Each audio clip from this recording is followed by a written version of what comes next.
Hey guys, welcome to Relentless Talk Radio. This is episode 80, and today we're going to be talking about getting creative. So I'm super excited about who's coming on today. First of all, my friend and colleague on multiple levels, Meryl Epstein, is coming on today. She has been, and I have worked in several capacities together as a yoga teacher, as an artist. She was one of the artists that I represented when I had my gallery in Carefree.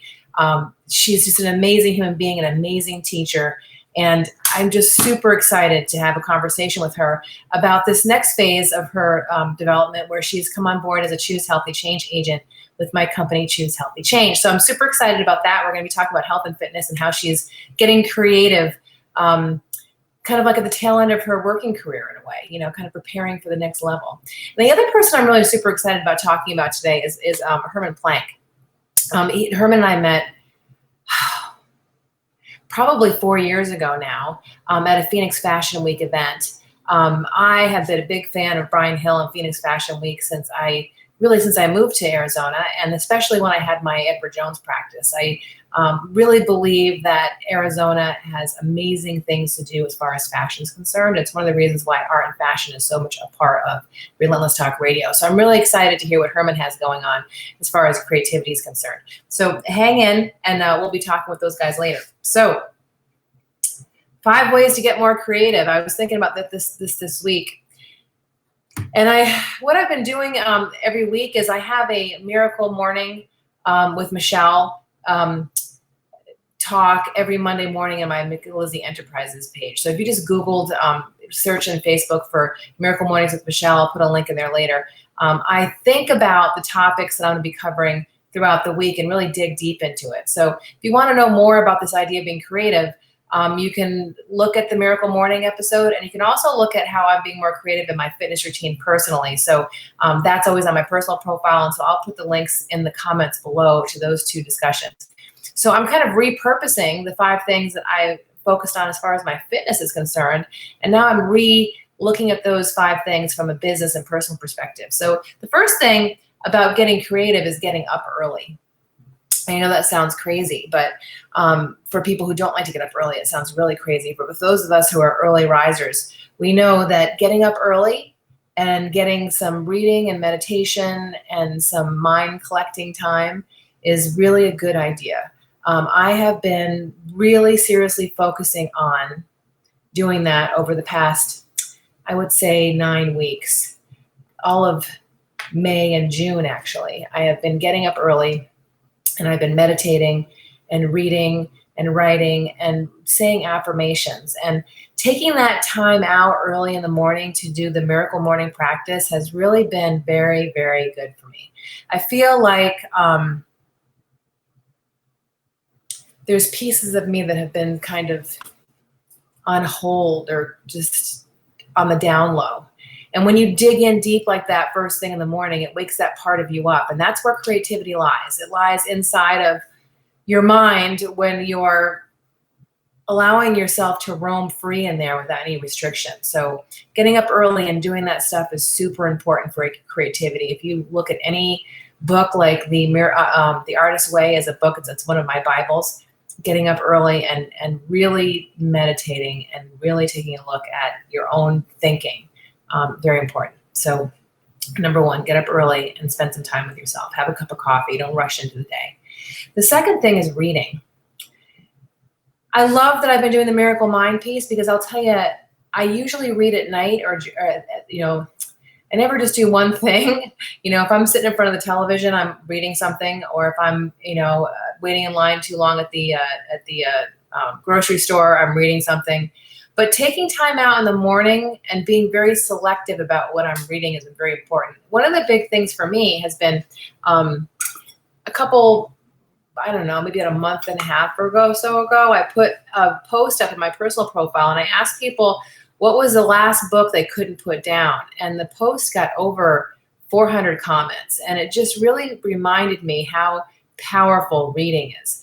So reading stuff about the things that motivate you is a good idea, but also reading fiction. I'm really working on reading some fiction at night before I go to bed, so I can kind of detach from reality before I go into dream zone.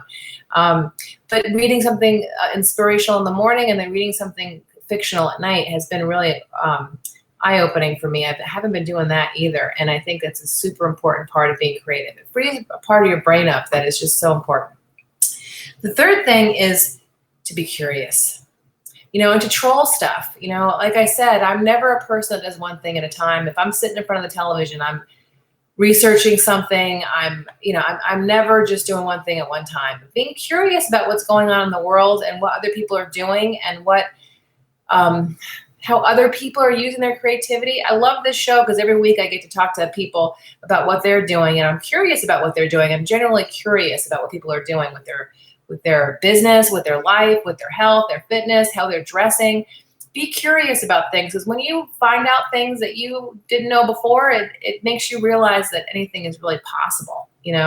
I love it when I hear of something happening that I hadn't even considered. So, definitely being curious is the third thing you need to do.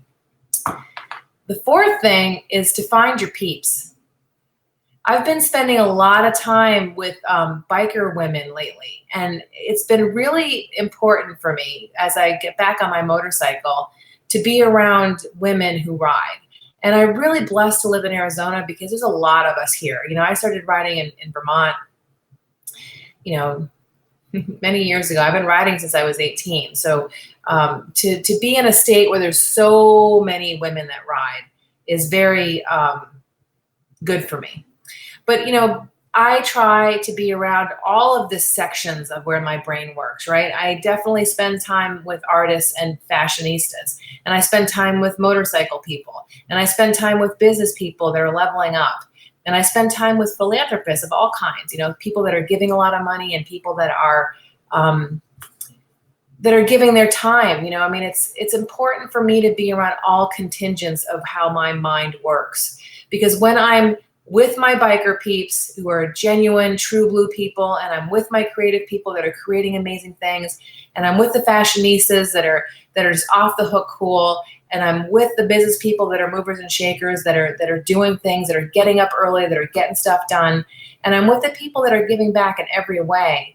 That opens up my mind and my heart to be able to create. Everything I do is creative, whether it's business-wise or it's, painting. I've got an empty canvas back there that I plan on painting very soon. My studio has been in a state of getting settled for a while. Usually when I move, I'm able to kind of get settled very quickly. And in this move, I haven't been able to get settled as quickly. So there will be paintings coming. I can feel them coming. And the reason why is because I'm getting up early. I'm reading, I'm curious, and I'm really building my network of people that are really actively working on doing the good stuff in life. They're focusing on the good. And the fifth thing is to think outside, but also think inside the box. I'm definitely a person, my tagline for Micalizzi Enterprises is business and life way out of the box. And, if you've been watching me at all, you know that I am doing things way out of the box. That a lot of you are like, what is she doing? You don't know what I'm doing because it's way out of the box. However, if you look closely at what I'm doing, nothing I'm doing is original. Nothing's original. I'm just repurposing traditional concepts spun in a way that works for me. So it's important to remember that not every wheel needs to be rebuilt. You can take things from the traditional and add them to your own life in a way that makes them totally unique. But, I've also really been thinking about my role as a woman and how in some ways I'm so out there and so independent, but in a lot of very core, important ways, I'm very traditional. I'm very, very much an Irish, Italian, Catholic girl from Vermont. I am definitely a homespun, hometown kind of girl. And I think sometimes my hard exterior might, when I'm in leather or I'm in a business suit or I'm leading something, might fool people. But ultimately, my core is very soft and very traditional. And so the combining of out of the box and in the box, I think, is very important, because not all things need to be recreated. And so these are the 5 things I've been thinking about when it comes to creative, that getting up early and tapping into your mind early in the morning, getting yourself set right to move forward, reading, being curious, being around peeps that love the things that you love and inspire you, and also having a balance of thinking inside and outside of the box. So that's my story today, and I'm sticking to it. Now, if you want to listen to how I spin those 5 things as far as fitness is concerned, you can go to my personal profile. Everything I post in my personal profile is public. There's nothing personal, as far as my personal profile on Facebook is concerned. Truly personal things stay with me. You know what I mean? So everything on Facebook is public to me. And then you can also go to Micalizzi Enterprises, and especially on Monday mornings, you can watch me live, where I talk about my experience with the Miracle Morning practice. So I am going to go get Merle Epstein, and we're going to talk about how she's getting creative in her life, but we're also going to talk about this amazing transformation that she's going through right now. And I'm super excited for her to share her own journey and how she's wanting to share that journey with other people. So I'll be right back with Merle Epstein in segment 2. Thanks a lot, guys. This has been Relentless Talk Radio. This is episode 80. This is the Relentless Food for Thought. Our topic today has been 5 ways to get more creative. Thanks a lot.